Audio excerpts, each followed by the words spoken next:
Hello friend, আজকের আমার মা কীভাবে পরোটা বানালো তোমাদের সাথে শেয়ার করলাম।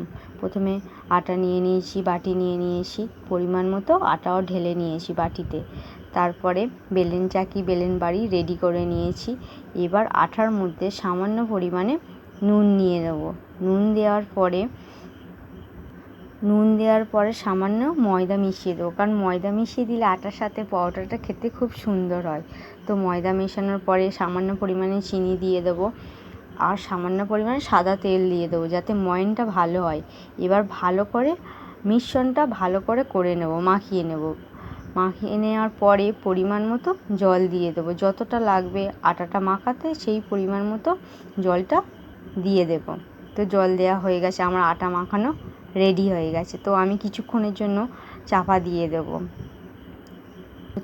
চাপা দেওয়ার পরে এবার মা লেচি করতে বসে গেছে। তো মা এবার লেচি করছে, কারণ বড়ই লেচি করছে, কারণ পরোটার বড় না করলে ভালো লাগে না। তো পরোটার মতো বড় করে লেচি করে এবার লেচিগুলো গোল করে নিচ্ছে। সমানভাবে গোল করে নিয়ে, গোল তো হয়েই গেছে। এবার পরোটাটা কী করে বেলবে সেটা তোমাদের সাথে শেয়ার করব।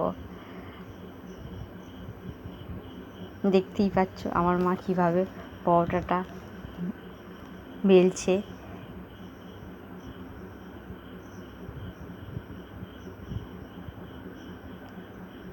আমার এরকম কোনো দিন গোল হয় না, আমার মা খুব সুন্দর গোলায়। এই ভাঁজ করে নিল, এই আর একটা ভাঁজ করে নিয়ে এবার একটু অল্প করে আটা নিয়ে বেলতে শুরু করে দিল। তো পরোটা তো বেলা হয়েই গেল দেখতে দেখতে। এবার মা আর একটা নিল।